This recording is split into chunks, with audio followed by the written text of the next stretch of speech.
I'll just press that. Yeah, we're recording. So yeah, okay. Okay, so carry on there. Yeah.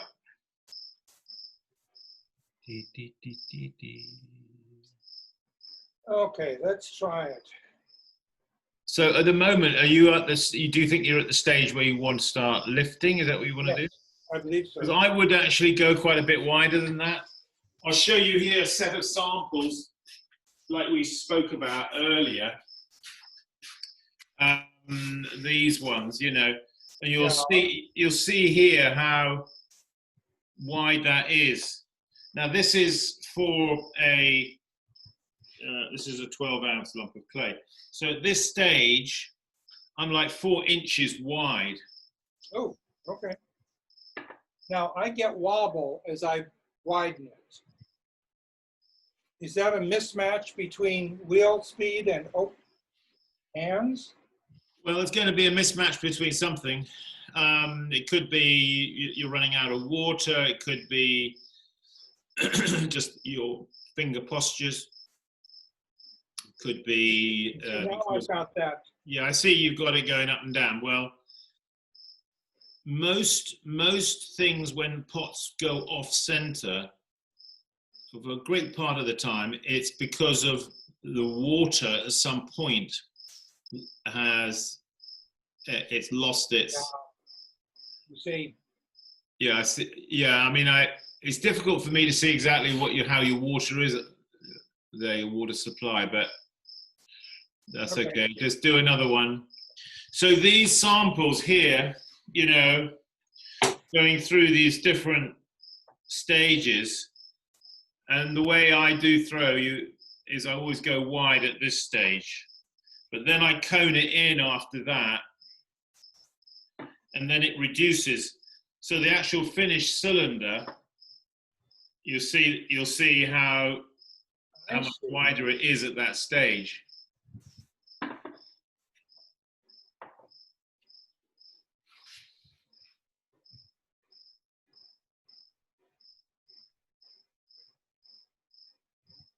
Yeah, I would dispense with using a sponge. A sponge is a handicap, and it really is going to be, it's the good becoming the enemy of the best. Too many people use sponges. I know people don't like me when I say that, but it has to be said.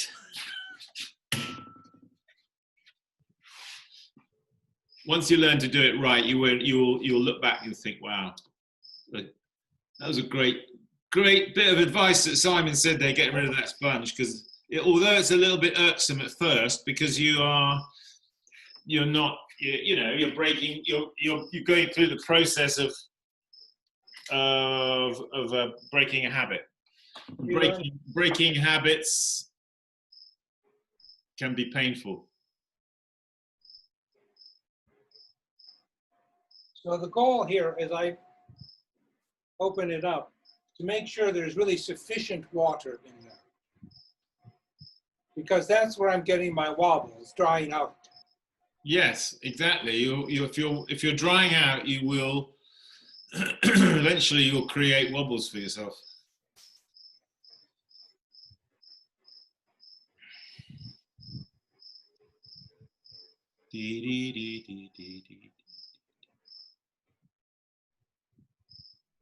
You've got somehow you've got to raise your consciousness of your clay, the surface of the clay, and how slippery it is to your fingertips, the feel, and you've got to get to know that, and know that, oh, I'm getting a bit dry, quick, add a bit more water. You know, it's funny because there's so much emphasis on not using too much water in this country. Everybody says, "No, keep it dry," that you tend to go too far. And I can see now that's a mistake I've been making. No, it's better to have, most of the time the problem is people, when they're watering their pot, they are doing it in a sloppy way, a haphazard way, and they're not covering the entirety of the wall of the pot inside and out with water. They're sort of slopping it on in a bit of a kind of a haphazard way. And consequently, there are dry areas of the pot. That's why I'm telling you, use like this, when you split your finger over the pot, you put the water there, it runs off both fingers, you see, and it will water the inside and the outside of the pot, so long as the fingers are touching the wall of the pot when you do it. You know, that's the title of a great chapter, Water Management in Ceramics.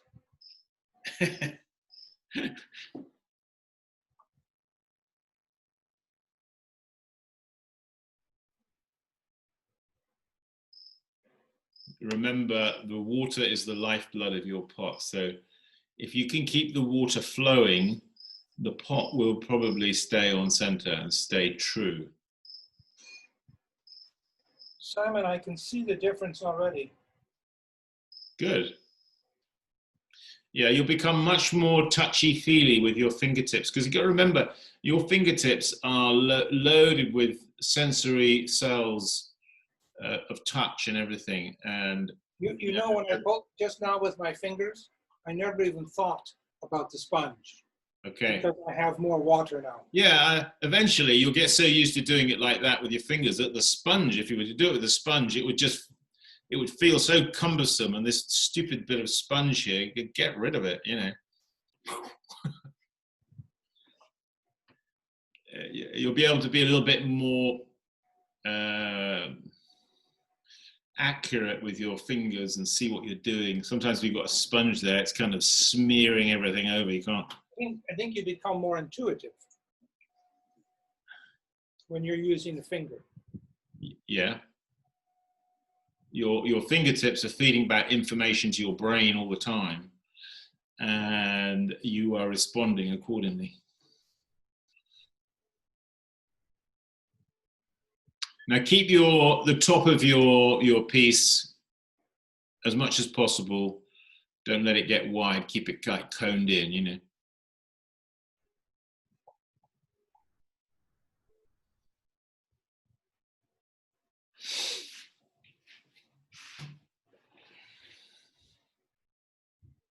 Now it's going up.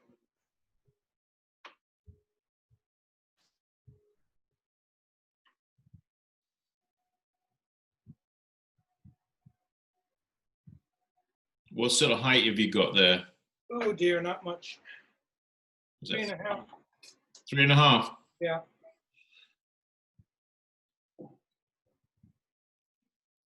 Yeah, I would keep your left hand, you know, keep your left arm up when you're throwing.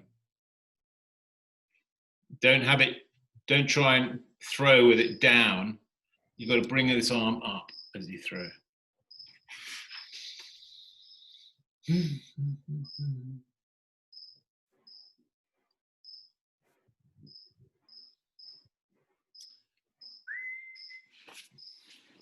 Okay, let me do another one.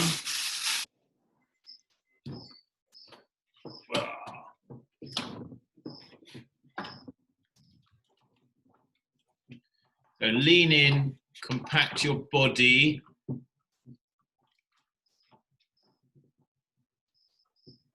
Cone up, center down.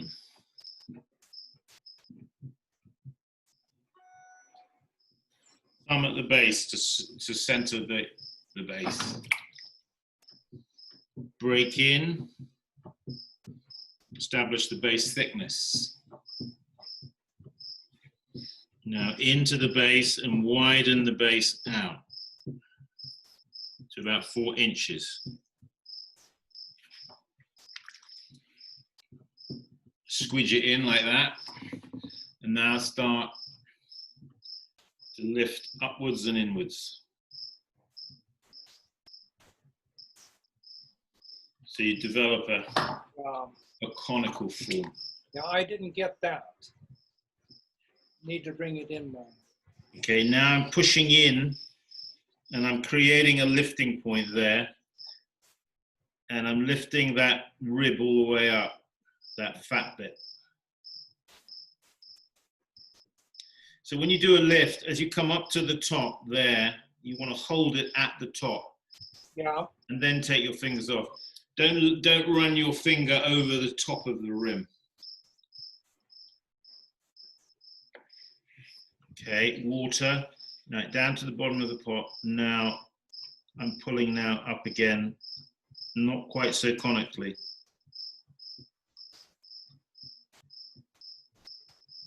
Top.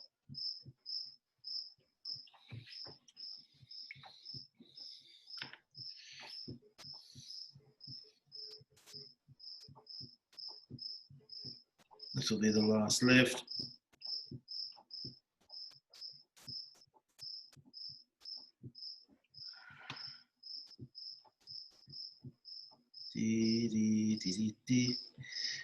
Okay, let's get the form right.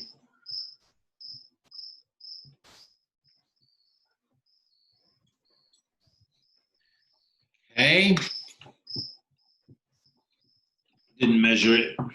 It may be a fraction under, actually. No, smack on 5. Okay, good. Throwing stick, use the angle there. Like that. And then put in a bevel like that. All right, and now use the side of the throwing stick with it stick at an angle slightly pushed away from you. So you're not using the throwing stick kind of like that. You're pulling it away, pushing it away from you like that. Okay. Okay, there's the. Just clean back the clay a little bit here on the wheel head. Okay, we just finish off the lip here. Like that. Sponge and cut off wire. Clean the cut off wire. Use your thumbs. Wheel going around slowly, straight through. Okay, we'll cut this one up through, shall we? Just to see.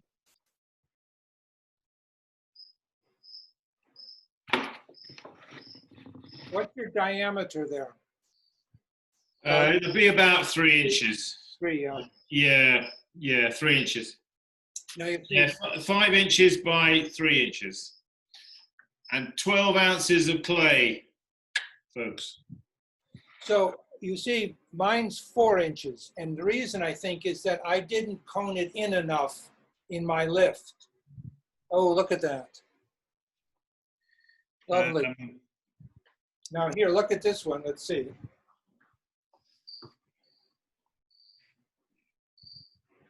Still a little bit of clay down there. Can you see it? Yeah, but the base is a fraction thick. Base doesn't want to be really, I mean, you don't want thin bases. Let's just bring this camera down here a minute and just show you what I've got going on. I find that the base tends to thicken as I throw. Okay. A small degree of extra thickness in the lower section here, Wow. in the lower section is actually okay, because bear in mind that the bottom part of the pot here has got to carry the weight of everything above it, you see. So, I mean, there, the base thickness that's about 1/8, you know. Yeah. I've got another one up here on the wall. Well, I'm at about,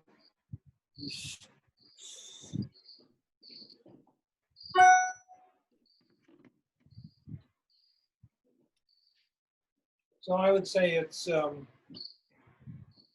maybe 3/8. Yeah.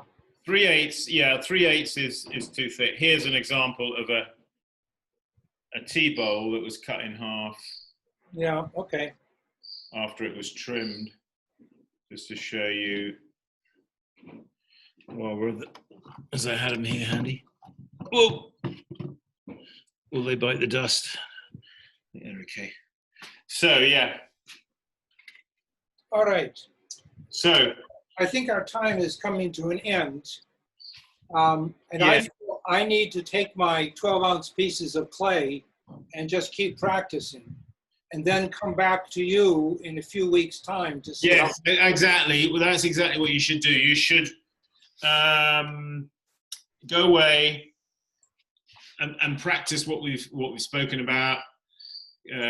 weigh up 20 lumps, get your 12 ounces, be strict with yourself, 5 inches. We didn't touch on it today, but the way I usually do this is I'll once I've thrown one good one, I'll then take a lump of clay, like that piece there, that'll do for now, and stick the stick gauge into the lump of clay. I don't know if that's something you've done before, but look at this. This is my favorite thing. oh, you've got it. Oh yeah. Yes. Well, that'll work. That'll work. This in Sweden, of all places, where they're very keen on pottery there. You got that in Sweden? Yeah, I found it in Sweden, and it's fantastic. The prongs are a little pointed, and you can hurt yourself. But once you get used to that, it's a great little device. So. Okay, well, this is a great little device as well. Yes, yes, and probably a great deal less expensive too.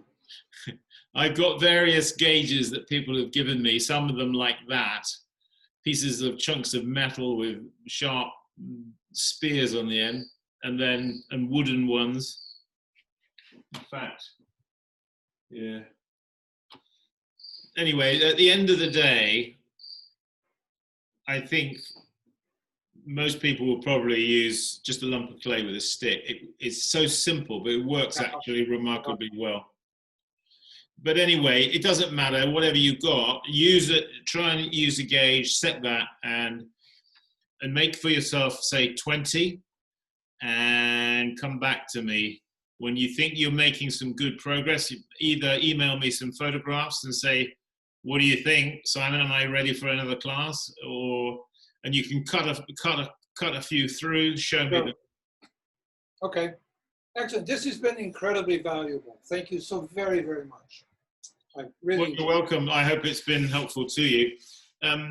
Yeah, I mean, it's basic stuff, but you know, unfortunately, a lot of people they're poorly taught, and they don't, you know, and they go on and on and on for years, just repeating the same old mistakes, and their progress is very slow. It doesn't have to be slow. You can speed up your progress. So, anybody else who's out there listening? Yes. On a Zoom class, if that grabs you, you might find this worth your while.